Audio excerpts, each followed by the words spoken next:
जय Hind dear student. Physics time के YouTube channel पर आप सबका स्वागत है। और हम लोग जो चैप्टर कर रहे हैं उसका नाम है करंट इलेक्ट्रिसिटी। और इस लेक्चर में हम लोग पार्ट बी स्टार्ट कर रहे हैं जो कि इलेक्ट्रोमोटिव फोर्स जानेंगे और टर्मिनल वोल्टेज जानेंगे and the internal resistance of the cell. ठीक है, कॉम्बिनेशन ऑफ द रेजिस्टेंस। तो पार्ट बी में इतनी चीज़ों को हम पढ़ेंगे, लेकिन इस लेक्चर में हम लोग जो पढ़ने वाले हैं उसका नाम है electromotive force of a cell.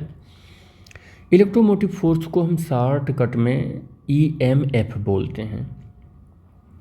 अगर हमें किसी सेल का इलेक्ट्रोमोटिव फोर्स जानना है तो सबसे पहले तो हम ये जानें कि सेल क्या होता है। तो हम अगर थोड़ी सी डिटेल में अगर जाएं तो हमने 9th में भी थोड़ा बहुत इसके बारे में कर लिया था। और क्या देखा था कि इलेक्ट्रिक सेल क्या है, कि इलेक्ट्रिक सेल में दो कंडक्टर थे और उसमें, या आप ऐसे सोचें कि एक हमने कंटेनर लिया था, उस कंटेनर के अंदर एक सूटेबल मटेरियल डाला था और उसके अंदर दो हमने क्या डाला था, दो कंडक्टर डाला था जिसको इलेक्ट्रोड बोलते हैं। और उसके अंदर जो सूटेबल मटेरियल लिया था उसको हम इलेक्ट्रोलाइट्स बोलते हैं। उसी को हमने क्या बोला था कि ये एक सेल है। मैं बनाकर आपको दिखा दूं कि क्या क्या हमने किया था। ये हमने एक कंटेनर ले लिया, कंटेनर के अंदर इलेक्ट्रोलाइट्स डाल दिया। क्या डाल दिया? इलेक्ट्रोलाइट्स डाल दिया। यहाँ पर क्या डाला? इलेक्ट्रोलाइट्स। और दो हमने कंडक्टर डाले हैं, दो कंडक्टर डाले हैं। ठीक है, दो कंडक्टर डाले हैं जिनको हम इलेक्ट्रोड बोलेंगे। जिनको क्या बोलेंगे? इलेक्ट्रोड बोलेंगे। और इलेक्ट्रोड दो तरीके के होते हैं, एक पॉजिटिव इलेक्ट्रोड होता है और एक नेगेटिव इलेक्ट्रोड होता है, जिन्हें हम कैथोड और एनोड बोलते हैं। और इसके अंदर लिक्विड डाल देते हैं जिसे हम इलेक्ट्रोलाइट्स बोल देते हैं। और इलेक्ट्रोलाइट्स में दो तरीके के आयन्स होते हैं, जिनमें पॉजिटिव आयन्स होते हैं और नेगेटिव आयन्स होते हैं। ठीक है, इस पूरे कॉम्बिनेशन को हम क्या बोलते हैं? सेल बोलते हैं। क्या बोलते हैं हम? सेल बोलते हैं। सेल बेसिकली करता क्या है? सेल बेसिकली करता क्या है? तो सेल जो है convert chemical energy into the form of the electrical energy. तो ये क्या करता है, वर्क क्या है सेल का, कि cell cell is the source of energy, is the source of energy which convert, या सोर्स ऑफ इलेक्ट्रिकल एनर्जी लिखूँ तो ज़्यादा ठीक पड़ेगा। Source of electrical energy which convert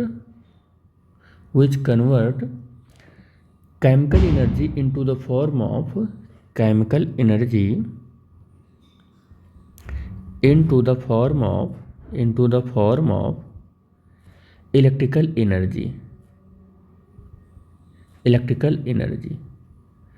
तो cell is the source of electrical energy. जो क्या करता है, इससे जो सेल है वो इलेक्ट्रिकल एनर्जी का सोर्स है और करता क्या है, केमिकल एनर्जी को कन्वर्ट करता है कंटिन्यूअसली इलेक्ट्रिकल एनर्जी के फॉर्म में। थोड़ा सा हम और डिटेल देखेंगे कि इलेक्ट्रिक सेल क्या होता है।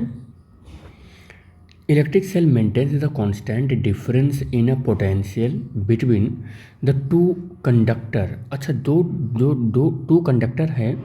ये टू कंडक्टर का मतलब क्या है मालूम है आपको?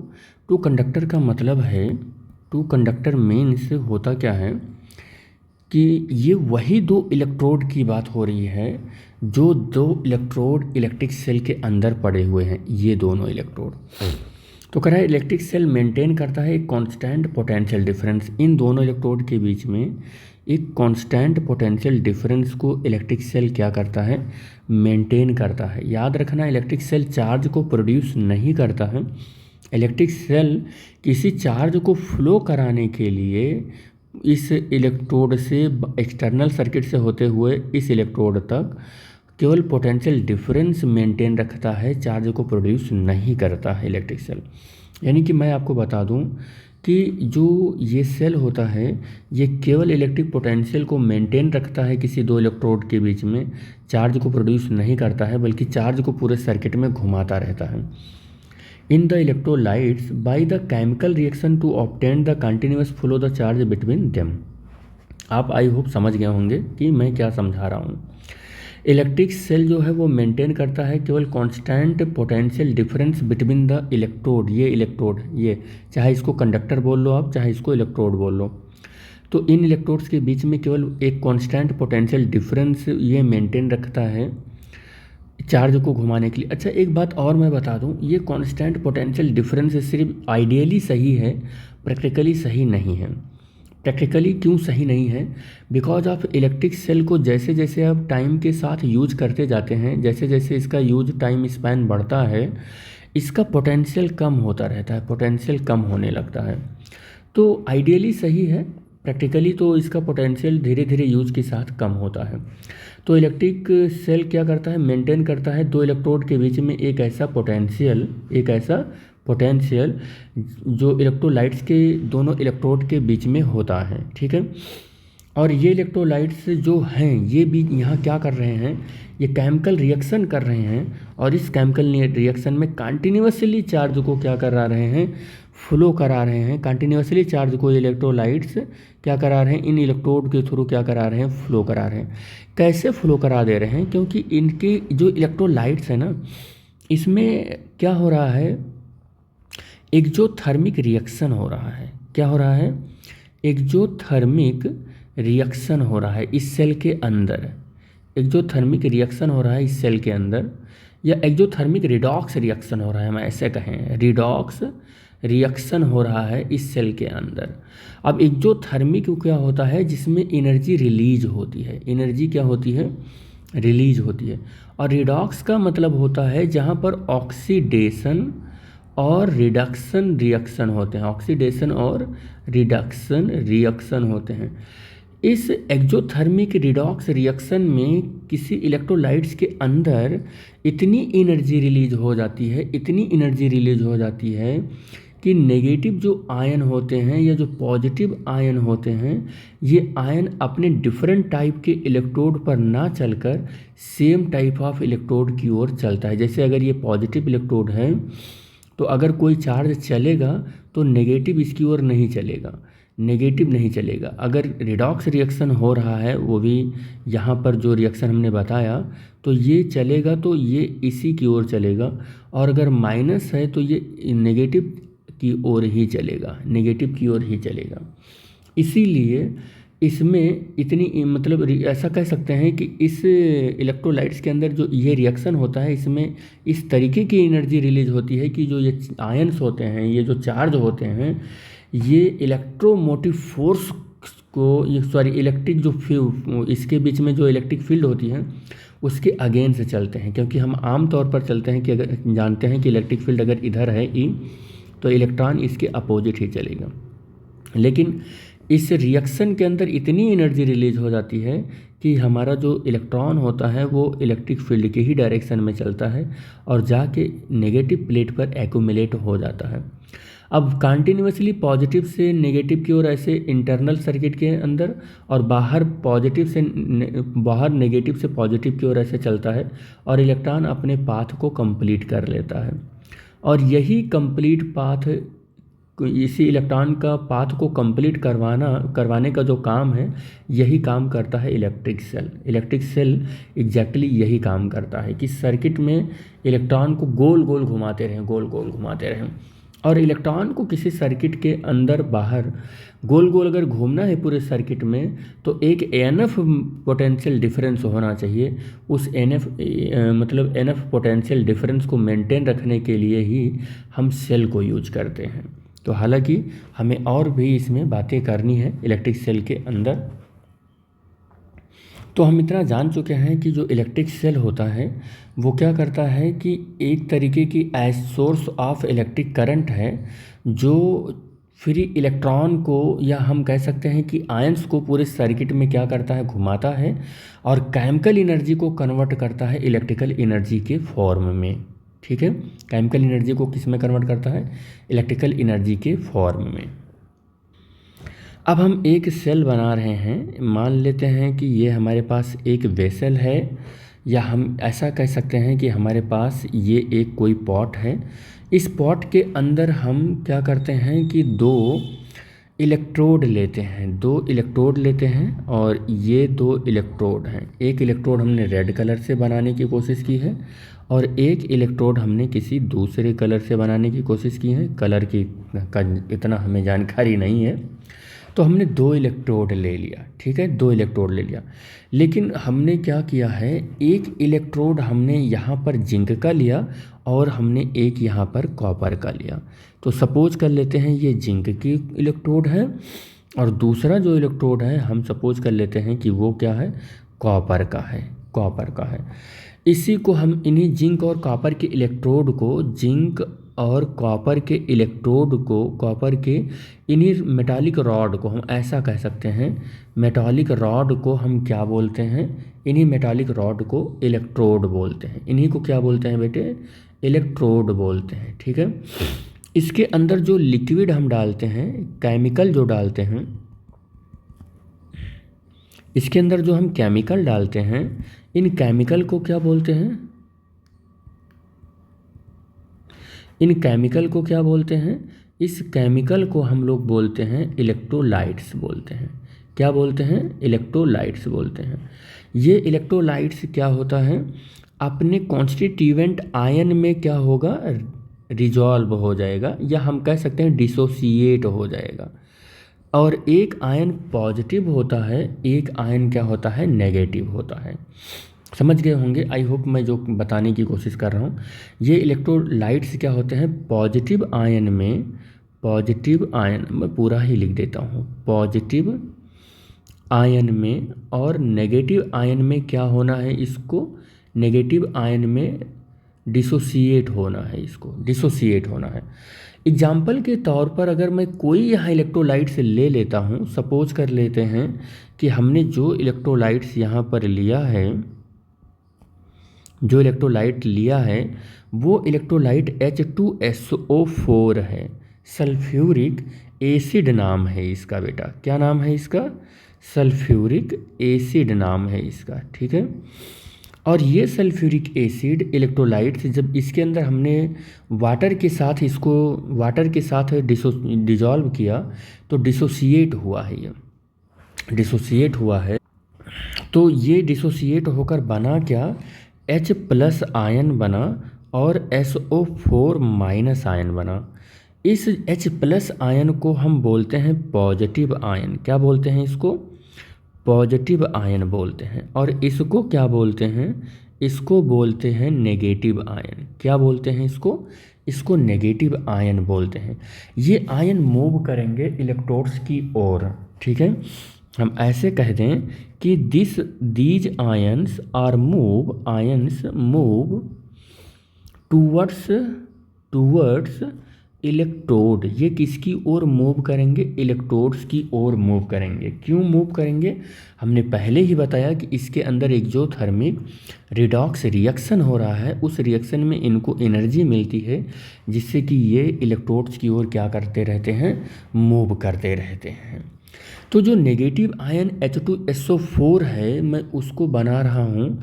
मान लो ये है H2 नहीं, SO4 है, SO4 है। ये जो नेगेटिव आयन है जिसको हम बोल रहे हैं कि SO4 नेगेटिव आयन, ये जो SO4 नेगेटिव आयन है ये जिंक इलेक्ट्रोड की ओर मूव करेगा। समझ गए होंगे, आई होप मैं जो बता रहा हूँ। तो ये क्या करेगा, जिंक इलेक्ट्रोड की ओर मूव करेगा, ये जिंक इलेक्ट्रोड पर जाएगा, ठीक है, जिंक इलेक्ट्रोड पर जाएगा। और हमारे पास जो दूसरा इलेक्ट्रोड है, जो आयन है, और वो आयन दूसरा वाला क्या है, H+ है। क्या है वो, H+ है। उसको हम क्या बोलते हैं, पॉजिटिव आयन से बोलते हैं। क्या बोलेंगे उसको, H+ को पॉजिटिव आयन बोलेंगे। और ये क्या करेगा, या आप देखो ऐसे समझो इस बात को, कैसे समझोगे, देखो ऐसे यहाँ पर एक मिनट मैं है क्या, देखो HOSO4, ये ऐसे नहीं, SO4 ये है और ये है H+ है। ये क्या है, H+ आयन। यहाँ पर जो रिएक्शन हो रहा है उस रिएक्शन की वजह से होगा क्या कि SO4 इस जिंक की प्लेट को SO4 इस जिंक की प्लेट को क्या करेगा, इलेक्ट्रॉन डोनेट करेगा, इलेक्ट्रॉन देगा, इलेक्ट्रॉन क्या करेगा, देगा। अब अगर ये SO4 ने एक इलेक्ट्रॉन दे दिया तो यहाँ पर एक इलेक्ट्रॉन आ गया जिंक की प्लेट पर, यहाँ पर इलेक्ट्रोलाइट्स के पास एक इलेक्ट्रॉन की कमी हो गई। लेकिन चार्ज कंजर्वेशन क्या कहता है कि charge neither be create not be destroy but we can also change one to another form. या मतलब हम ऐसा कह सकते हैं कि कंजर्वेशन ऑफ चार्ज लगाएंगे, तो कंजर्वेशन ऑफ चार्ज लगाएंगे तो यहाँ इलेक्ट्रोलाइट्स के अंदर एक इलेक्ट्रॉन की कमी आ गई। तो अब ये H+ आयन क्या करेगा, कॉपर के इलेक्ट्रोड से एक इलेक्ट्रॉन क्या करेगा, ले लेगा। ये इलेक्ट्रॉन को क्या करता है, कॉपर की प्लेट से निकालता है और SO4 इलेक्ट्रॉन इलेक्ट्रोलाइट से यानी कि यहाँ पर जिंक की प्लेट को देता है।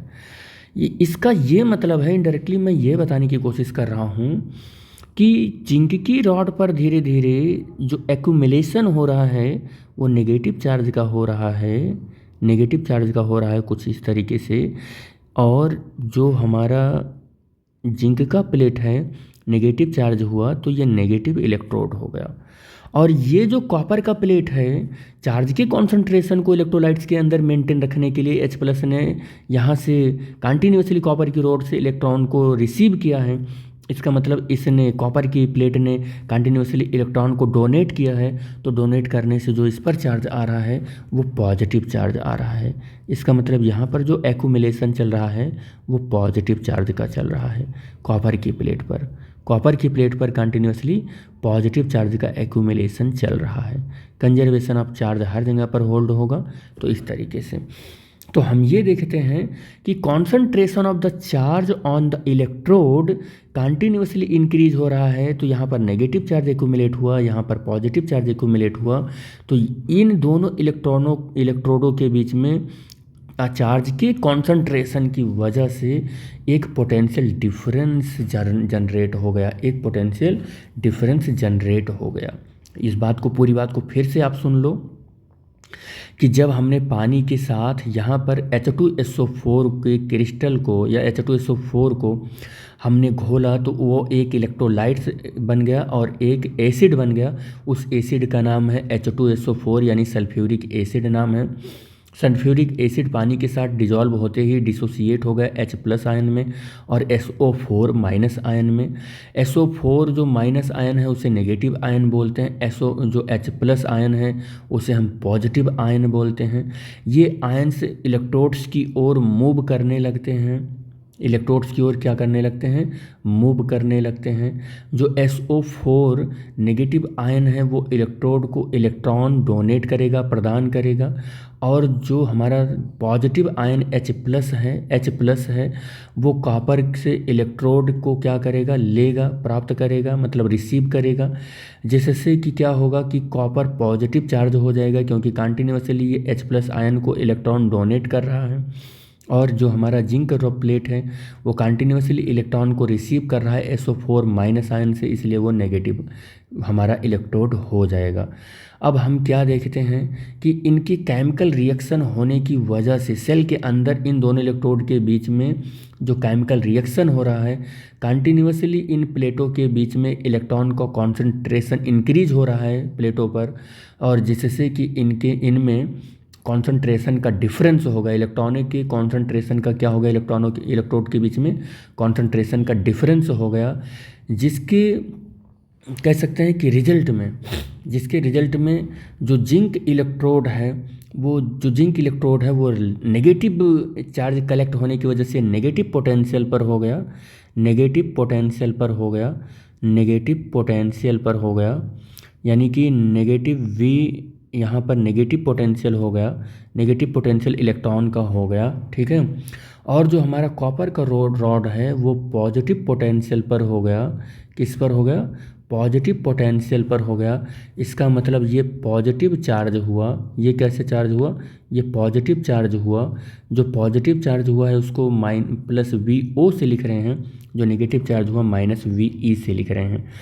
ई फॉर इलेक्ट्रॉन का कॉन्सेंट्रेशन यहाँ पर हाई है, और वी प्लस का मतलब यहाँ इलेक्ट्रॉन का ज़्यादा से ज़्यादा डोनेशन हुआ, जितने इलेक्ट्रॉन गए हैं उतना ही यहाँ पर होल आ गए हैं, या हम कह सकते हैं यहाँ उतनी ही पॉजिटिव चार्ज आ गए हैं। ठीक है, तो इस तरीके से आई होप आपको समझ में आ गया होगा। तो जो इलेक्ट्रोड हमारा नेगेटिव पोटेंशियल पर है, इस इलेक्ट्रोड को हम क्या कह रहे हैं कि जो नेगेटिव पोटेंशियल पर है ये हमारा एनोड है। ये क्या है? एनोड है। ठीक है, और जो इलेक्ट्रोड हमारा पॉजिटिव पोटेंशियल पर है उस इलेक्ट्रोड को हम क्या कह रहे हैं? वो इलेक्ट्रोड हमारा क्या है? वो इलेक्ट्रोड हमारा कैथोड है। क्या है वो इलेक्ट्रोड? कैथोड है। ठीक है, जो पॉजिटिव पोटेंशियल पर है वो कैथोड है, जो नेगेटिव पोटेंशियल पर है वो क्या है? वो एनोड है। ये सारी बातें समझ में आ रही होंगी और अच्छे से आ रही होंगी आई होप। ठीक है, यानी कि हम ये कह सकते हैं कि सेल के दो इलेक्ट्रोड के इन टर्मिनल्स के बीच में, दो इलेक्ट्रोड्स के इन टर्मिनल्स के बीच में, जो ये टर्मिनल है जहाँ से हम एक्सटर्नल सर्किट को कनेक्ट करेंगे, इन टर्मिनल्स के बीच में एक पोटेंशियल डिफरेंस जनरेट हो गया। एक क्या हुआ? पोटेंशियल डिफरेंस जनरेट हो गया। पोटेंशियल डिफरेंस जनरेट हो गया। पोटेंशियल डिफरेंस जनरेट हो गया इन दोनों इलेक्ट्रोडों के टर्मिनल के बीच में। इसी पोटेंशियल डिफरेंस को ही हम ईएमएफ कहते हैं, याद रखना। इसी को हम क्या कहते हैं? ईएमएफ कहते हैं। और ये कैसे जनरेट हुआ इसको मैंने बहुत डिटेल में आपको बताया कि कैसे जनरेट हुआ। ठीक है, तो जब सेल से कोई धारा यानी कि कोई इलेक्ट्रिक करंट यहाँ से सेल से नहीं निकल रही है, यानी कि एक्सटर्नल सर्किट मैंने जोड़ा नहीं है, एक्सटर्नल सर्किट अगर जोड़ा भी है तो उसकी स्विच को ऑन नहीं किया है। मान लो कि ये एक्सटर्नल सर्किट है और ये यहाँ पर की है, तो की को मैंने ऑन ही नहीं किया, की ऑफ की कंडीशन में है, यानी कि कोई भी करंट यहाँ पर इलेक्ट्रिक सर्किट में, एक्सटर्नल सर्किट है ये, टर्मिनल के बाहर ये जो सर्किट होती है इसे एक्सटर्नल सर्किट बोलते हैं। तो एक्सटर्नल सर्किट में कोई करंट फ्लो नहीं हो रहा है, ऑफ की कंडीशन है। इस टाइम पर इनके टर्मिनल के बीच में, इलेक्ट्रोड के इन टर्मिनल के बीच में जो पोटेंशियल है, जो पोटेंशियल है केमिकल रिएक्शन के थ्रू, जो इनके बीच में केमिकल रिएक्शन के थ्रू पोटेंशियल डिफरेंस है, इसी को हम लोग ईएमएफ बोलते हैं। इसी को क्या बोलते हैं? ईएमएफ बोलते हैं। इसकी डेफिनेशन हम आपको लिख दे रहे हैं। तो क्या है इसका डेफिनेशन पोटेंशियल डिफरेंस, इसका ईएमएफ क्या? तो when no current is drawn from the cell, cell से कोई भी करंट जब ड्रॉन नहीं हो रहा है, एकदम ओपन सर्किट है, एकदम ओपन सर्किट है, की ऑफ की कंडीशन है, की कैसा है? ऑफ है, cell is in open circuit, off की कंडीशन है, तो उस सेल के को इलेक्ट्रोड के बीच में, इलेक्ट्रोड के टर्मिनल के बीच में जो पोटेंशियल डिफरेंस है या प्रोड्यूस्ड पोटेंशियल डिफरेंस जो है, जो केमिकल रिएक्शन से प्रोड्यूस हो रहा है, तो between the terminal of a cell is called the electromotive force of EMF. मैंने आपको कई बार बताया कि ईएमएफ क्या होता है। ईएमएफ क्या है? वंस अगेन मैं फिर से बता देता हूँ कि अगर ये हमारा एक सेल है और हमने एक्सटर्नल सर्किट में कोई करंट लिया ही नहीं, तो उस कंडीशन में इस इलेक्ट्रोड के टर्मिनल के बीच में अब जो पोटेंशियल डिफरेंस है, यानी कि यहाँ पर मान लो नेगेटिव है VE, यहाँ पर प्लस है VE, यहाँ पर जो पोटेंशियल ईएमएफ है, जो ईएमएफ है, वो कितना है? पोटेंशियल डिफरेंस ऑफ नेगेटिव और पॉजिटिव। इसी को हम लोग क्या बोलते हैं? ईएमएफ बोलते हैं। इसी को क्या बोलते हैं? ईएमएफ बोलते हैं। ठीक है, नेगेटिव और पॉजिटिव के बीच में जो पोटेंशियल का डिफरेंस है, इसी को हम लोग ईएमएफ बोलते हैं, इलेक्ट्रोमोटिव फोर्स बोलते हैं, और शॉर्टकट में ईएमएफ बोलते हैं। आपको इतनी चीज़ समझ में आ गई होगी। इसमें जो इलेक्ट्रोलाइट्स है हमने H2SO4 लेकर बताया, और याद रखना कि जो इलेक्ट्रोलाइट्स लेते हैं वो इलेक्ट्रोलाइट्स हम डाइल्यूट लेते हैं, डाइल्यूट इलेक्ट्रोलाइट्स लेते हैं, वाटर के साथ डिसोसिएट करते हैं। आपको इनडायरेक्टली और एक टर्म बता ही देता हूँ कि मान लो कि ये हमारा पॉजिटिव टर्मिनल है किसी सेल का, ये हमारा नेगेटिव टर्मिनल है, और इन टर्मिनल का ये इलेक्ट्रोड्स हैं, ये सपोज कर लो इलेक्ट्रोड्स हैं, और ये इसका टर्मिनल है, ये इसका क्या है? टर्मिनल। जब हमने कोई एक्सटर्नल सर्किट जोड़ा ही नहीं, जब कोई एक्सटर्नल सर्किट नहीं जोड़ा हमने, तो जो इनके बीच में अब पोटेंशियल है, maximum potential difference between the electrodes in of condition of the circuit, इसी को हम ईएमएफ बोलते हैं। इसी को क्या बोलते हैं? ईएमएफ। और इसको कैपिटल ई से रिप्रेजेंट करते हैं। किससे रिप्रेजेंट करते हैं? कैपिटल ई से। एक चीज़ और बता दूं कि जो इलेक्ट्रॉन होता है वो नेगेटिव टर्मिनल से पॉजिटिव टर्मिनल की ओर एक्सटर्नल सर्किट में चलता है। एक्सटर्नल सर्किट में चलता है। नेगेटिव टर्मिनल से पॉजिटिव टर्मिनल की ओर ऐसे एक्सटर्नल सर्किट में इलेक्ट्रॉन ऐसे चलता है, ऐसे चलता है, ऐसे।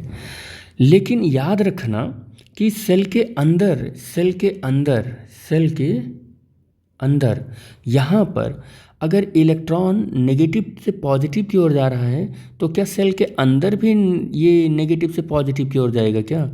भाई अगर सेल के अंदर भी इलेक्ट्रॉन नेगेटिव से पॉजिटिव जाएगा तो हमारा सर्किट कंप्लीट ही नहीं होगा। और सर्किट कंप्लीट नहीं होगा तो कोई इलेक्ट्रिक करंट फ्लो ही नहीं होएगा।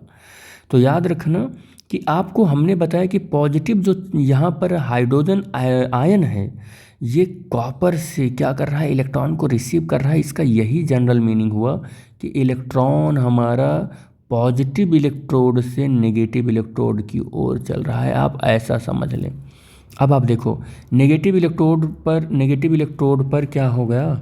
नेगेटिव इलेक्ट्रोड पर नेगेटिव इलेक्ट्रॉन आ गया तो फिर से यहाँ आएगा, टर्मिनल पर आएगा और सर्किट में ऐसे होते होते अपनी पूरी एनर्जी रेजिस्टेंस के ऊपर खर्च करके और फिर से अपना बैग खाली करके, एनर्जी वाला बैग खाली करके फिर से सर्किट में यहाँ आ जाएगा और फिर यहाँ आ जाएगा। देखो साइकिल कंप्लीट हो गया इलेक्ट्रॉन का, सर्किट भी कंप्लीट हो गया। सर्किट कंप्लीट हो गया तो फिर से ऐसे ऐसे ऐसे जाएगा। अब अगर इलेक्ट्रॉन ने अपना साइकिल कंप्लीट कर लिया तो इलेक्ट्रिक जो करंट है, इलेक्ट्रिक करंट का भी तो साइकिल कंप्लीट हो गया, तो इलेक्ट्रिक करंट इधर से फ्लो होना स्टार्ट कर देगा। आई इलेक्ट्रिक करंट इधर से फ्लो होगा, ये फ्लो होगा, क्योंकि इलेक्ट्रॉन की फ्लो होने के अपोजिट डायरेक्शन में ही इलेक्ट्रिक करंट फ्लो होता है। आई होप आप समझ गए होंगे कि इलेक्ट्रॉन अपना पाथ ऐसे कंप्लीट कर रहा है, ऐसे कंप्लीट कर रहा है, और जो आपका करंट है वो नेगेटिव पॉजिटिव टर्मिनल से नेगेटिव टर्मिनल की ओर जा रहा है। अच्छा, यहाँ पर इलेक्ट्रॉन जो है, यहाँ पर जो इलेक्ट्रॉन है वो क्यों नेगेटिव से पॉजिटिव चल रहा है? एक्सटर्नल सर्किट में, सेल के अंदर की सर्किट को हम इंटरनल सर्किट बोलते हैं, सेल के बाहर की सर्किट को एक्सटर्नल सर्किट बोलते हैं। तो सेल के एक्सटर्नल सर्किट में नेगेटिव से पॉजिटिव इलेक्ट्रॉन क्यों चल रहा है? क्योंकि यहाँ पर इलेक्ट्रोस्टैटिक फोर्स लग रहा है, इलेक्ट्रोस्टैटिक फोर्स लग रहा है, और अंदर में इलेक्ट्रोस्टैटिक फोर्स नहीं लग रहा है, यहाँ बैटरी मैकेनिज्म का फोर्स लग रहा है, बैटरी मैकेनिज्म का फोर्स लग रहा है। ठीक है,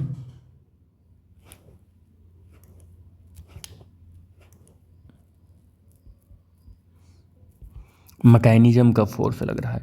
अब बैटरी मैकेनिज्म में इलेक्ट्रोस्टैटिक फोर्स क्या हो गया? थोड़ा ओवरकम हो गया। इसलिए हो गया क्योंकि यहाँ पर जो रिएक्शन हो रहा है, रिडॉक्स रिएक्शन, उसमें इतनी एनर्जी मिल जा रही है इलेक्ट्रॉन को कि वो इलेक्ट्रिक फील्ड के अगेंस्ट चल सकता है, इलेक्ट्रिक फील्ड के अगेंस्ट चल सकता है। आपको इतना पता होना चाहिए। ठीक है, तो इलेक्ट्रॉन का पाथ कंप्लीट होने से इस तरीके से हमारा करंट फ्लो होता है सेल के थ्रू। ठीक है, तो ये बातें हो गई। तो जो हमारा इलेक्ट्रॉन है वो क्या हो रहा है? नेगेटिव टर्मिनल से पॉजिटिव, सॉरी ये गड़बड़ हो रहा है, पॉजिटिव टर्मिनल से नेगेटिव टर्मिनल की ओर चल रहा है, इलेक्ट्रॉन इधर चल रहा है, और हमारा जो करंट है वो ऐसे चल रहा है, करंट ऐसे चल रहा है, करंट ऐसे चल रहा है, करंट इस तरीके से चल रहा है, इस तरीके से चल रहा है, और इलेक्ट्रॉन इस तरीके से चल रहा है, इधर चल रहा है, ये इधर ऐसे चल रहा है। बैटरी का सिंबल क्या होता है? इस सेल का सिंबल क्या होता है? बैटरी नहीं, सेल का सिंबल क्या होता है? तो सेल को हम ऐसे बनाते हैं, ये एक बड़ा, एक थोड़ा सा लाइन ड्रॉ करते हैं, एक छोटा लाइन ड्रॉ करते हैं, और बड़े वाली लाइन को हम पॉजिटिव टर्मिनल या पॉजिटिव इलेक्ट्रोड मान कर चलते हैं किसी सेल का, और नेगेटिव वाले को हम छोटा टर्मिनल बनाते हैं और वहाँ पर माइनस लिखते हैं। तो ये किसी सेल का सिंबल है, ये किसी सेल का क्या है? सिंबल है। और अगर हम बैटरी की बात करें तो बैटरी क्या होता है? यहीं पर हम बैटरी भी आपको बता देते हैं। बैटरी क्या होता है? Battery is the combination of many cell. Battery क्या है? Battery is the combination of many cell is known as battery. तो इसी को हम बैटरी बोलते हैं। यानी कि हम ये कह रहे हैं कि अगर हमने बहुत सारे ऐसे सेल बना लिए ऐसे, तो अब ये क्या हो गया, ये बैटरी हो गई। ये क्या हो गई, बैटरी होगी। बहुत सारे सेल को बनाएंगे एक साथ तो वो बैटरी हो जाएगी। तो इलेक्ट्रोमोटिव फोर्स को कैपिटल ई से हम डिनोट करते हैं और इसकी जो यूनिट होती है वो सेम एज पोटेंशियल डिफरेंस के ही होता है, ये बोल्ट होता है। याद रखें कि इलेक्ट्रोमोटिव फोर्स के नाम के साथ कुछ हिस्टोरिकल मिसकॉन्सेप्शन है। तो इलेक्ट्रोमोटिव फोर्स ये कोई फोर्स नहीं है, बल्कि ये एक तरीके का पोटेंशियल डिफरेंस है जो किसी सर्किट के अंदर ये जनरेट होता है, या कह सकते हैं सेल के अंदर दो इलेक्ट्रिक टर्मिनल के बीच में जनरेट होता है। अगर हमें इसको मेजर करना है, किसी सेल का पोटेंशियल या हम कह सकते हैं इलेक्ट्रोमोटिव फोर्स हमको मेजर करना है, तो हम मेजर कर सकते हैं बहुत हाई रेजिस्टेंस। अब इतना हाई रेजिस्टेंस होना चाहिए कि हम अगर मोर एप्रोप्रिएट या आइडियल बात करें, हम आइडियल बोल्ट मीटर की बात करें जिससे हम ईएमएफ मेजर करते हैं, बोल्ट मीटर की अगर हम बात करें, आइडियल बोल्ट मीटर की बात करें, तो उसका रेजिस्टेंस अप्रॉक्सीमेटली इनफाइनाइट होना चाहिए। तो हाई रेजिस्टेंस का बोल्ट मीटर होना चाहिए, और आइडियल बोल्ट मीटर की अगर हम बात करें तो उसका रेजिस्टेंस इनफाइनाइट होना चाहिए, जिससे हम किसी सेल का क्या मेजर करते हैं, ईएमएफ मेजर करते हैं, इलेक्ट्रोमोटिव फोर्स मेजर करते हैं, कैपिटल ई मेजर करते हैं, और बोल्ट होती है इसकी यूनिट। याद रखें कि अगर हमारे पास बोल्ट मीटर नहीं है और हमें एक्यूरेट मेजर करना है, तो हमारे पास एक और डिवाइस होती है जो मोर एक्यूरेट पोटेंशियल डिफरेंस को मेजर करती है। कैसे मेजर करती है, मोर एक्यूरेट मेजर करती है, और उस डिवाइस का नाम है पोटेंशियोमीटर नाम है उस डिवाइस का। क्या नाम है, पोटेंशियोमीटर, जो किसी सेल का ईएमएफ मेजर कर देता है। ठीक है, तो हमने यहाँ तक ईएमएफ के बारे में जो कुछ भी पढ़ा वो बहुत ही इंटरेस्टिंग नॉलेज था। आई होप ये सारी चीज़ें आपको समझ में आ रही होंगी। इलेक्ट्रिक पोटेंशियल ईएमएफ को, इलेक्ट्रिक कह सकते हैं जो ईएमएफ है उसको हम और भी अच्छे से मोर अप्रोप्रिएट उसका डेफिनेशन दे सकते हैं और उसे डिफाइंड कर सकते हैं। तो EMF of the cell is defined as the energy spent. Energy कहाँ स्पेंड करता है ये भी आपको पता होना चाहिए। एक्सटर्नल सर्किट के अंदर वो एनर्जी स्पेंड करता है, और इंटरनल सर्किट के अंदर एनर्जी को क्या करता है, वो गेन करता है। तो स्पेंट एनर्जी और the work done per unit charge in the taking a positive test charge around the complete circuit of the cell. ये आपको डेफिनेशन अगर लिखना हो मोर अप्रोप्रिएट कभी, तो आप लिख सकते हैं, क्या लिख सकते हैं कि एनर्जी स्पेंट पर यूनिट चार्ज। ये फार्मूले के टर्म में है, ये डेफिनेशन याद रखना, क्योंकि अभी तक हमने जनरल इन्फॉर्मेशन लिया इलेक्ट्रोमोटिव फोर्स का, लेकिन उसके फार्मूले को नहीं पढ़ा। भाई अगर किसी सेल में इलेक्ट्रोमोटिव फोर्स आता है तो उसको मेजर करना भी तो होना चाहिए। तो अगर जब हमको मेजर करना है तो उसका एक मैथमेटिकल एक्सप्रेशन भी होना चाहिए। तो उसके मैथमेटिकल एक्सप्रेशन के टर्म में जब कभी भी हम इलेक्ट्रोमोटिव फोर्स के डेफिनेशन को जनरेट करेंगे तो उसका डेफिनेशन ऐसे ही कुछ इस तरीके से ही लिखेंगे कि एनर्जी स्पेंट, और एनर्जी को जो स्पेंट एनर्जी है उसको हम किस फॉर्म में मेजर करते हैं, वर्क डन के फॉर्म में मेजर करते हैं। तो अगर मैं एनर्जी स्पेंट या work done per unit charge देखूं in taking the positive test charge, और टेस्ट चार्ज को हम Q0 से लिख रहे हैं। किससे, Q0 से लिख रहे हैं। ठीक है, मोस्ट ऑफ द बुक इसको Q से ही लिखते हैं, तो हम Q से भी लिख सकते हैं। तो आप चाहे Q से लिखें और चाहे W/Q0 से लिखें। तो कह रहा है इसके रेशियो को ही हम EMF बोलते हैं, और इसे कैपिटल E से रिप्रेजेंट करते हैं। तो E = W/Q हो जाता है इसका मैथमेटिकल फार्मूला, E = W/Q। तो हमने बोला अभी थोड़ी देर पहले कि इसकी यूनिट बोल्ट होती है। तो इसकी यूनिट आप यहाँ से W/Q से अगर आप निकालेंगे तो जूल/कूलाम भी होती है। और आपको बता दें कि 1 बोल्ट = 1 जूल/कूलाम भी होता है। इसकी यूनिट 1 जूल/कूलाम भी होता है। ठीक है, तो ये EMF का फॉर्मूला हो गया, W/Q हो गया। और EMF मैं आपको और बता दूं कि किसी सेल के बाहर EMF देखो होता क्या है कोई एक सेल है, इस सेल ने टोटल वर्क कहाँ से कहाँ तक किया है। देखो वर्क डन कहाँ से कहाँ तक किया है इस सेल ने। बाहर ये यहाँ पर वर्क डन किया, एक्सटर्नल सर्किट आर में वर्क डन किया। ये यहाँ पर हमें पता है कि हम इस इतने को जो सेल से बाहर है, इतने को हम क्या बोल रहे हैं, एक्सटर्नल सर्किट बोलते हैं। क्या बोलते हैं इसको, एक्सटर्नल सर्किट बोलते हैं।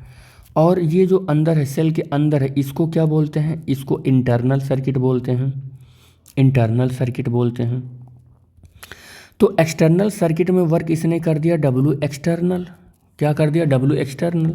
यहाँ पर कितना वर्क कर दिया, डब्ल्यू इंटरनल। तो ईएमएफ क्या हो गया हमारा, ईएमएफ क्या हो गया, डब्ल्यू एक्सटर्नल और प्लस डब्ल्यू इंटरनल। और कौन से चार्ज को घुमाया है, चाहे वो अंदर हो इस सर्किट के सेल के और चाहे वो बाहर हो, चार्ज तो वही इलेक्ट्रॉन को ही घुमाएगा, एक ही इलेक्ट्रॉन को घुमा रहा है ऐसे। तो हम अगर एक इलेक्ट्रॉन को घुमा रहे हैं तो उसी इलेक्ट्रॉन, यानी कि हमने थोड़ी देर पहले ही तो पढ़ा था वर्क डन, और किसके लिए वर्क डन, चार्ज को एक्सटर्नली इंटरनली जो घुमा रहा है उसी के टोटल वर्क डन को ही तो ईएमएफ बोल रहे हैं। तो कुछ इस तरीके से हमारा जो ई आता है वो क्या आ जाता है, W external plus W internal upon Q आ जाता है। तो एक फार्मूला ये भी इलेक्ट्रोमोटिव फोर्स का बनता है, या E is equal to W total upon Q भी बनता है, ऐसा भी बनता है। तो ये सारे फार्मूले आपके लिए बहुत इम्पॉर्टेंट हैं, ये याद रखना होगा आपको। ठीक है बेटे, तो इस लेक्चर में हम लोग यहीं तक करेंगे। लेक्चर थोड़ा लेंदी हो गया, 36-37 मिनट का लेक्चर हो चुका है। तो हम लोग नेक्स्ट लेक्चर में बात करेंगे जिसमें factor affecting the EMF of the cell है। आप चैनल को सब्सक्राइब कर सकते हैं, लाइक शेयर कर सकते हैं दोस्तों के साथ, और इससे आपका कुछ नहीं जाएगा, मुझे मोटिवेशन ही मिलेगा और आपको अभी नॉलेज बढ़ेगा और मेरे पास भी थोड़ा सा एनर्जी आएगी जिससे कंटेंट को और एनर्जेटिक तौर से मेंटेन हम कर सकें। तो again thanks for watching the video, thank you बेटा।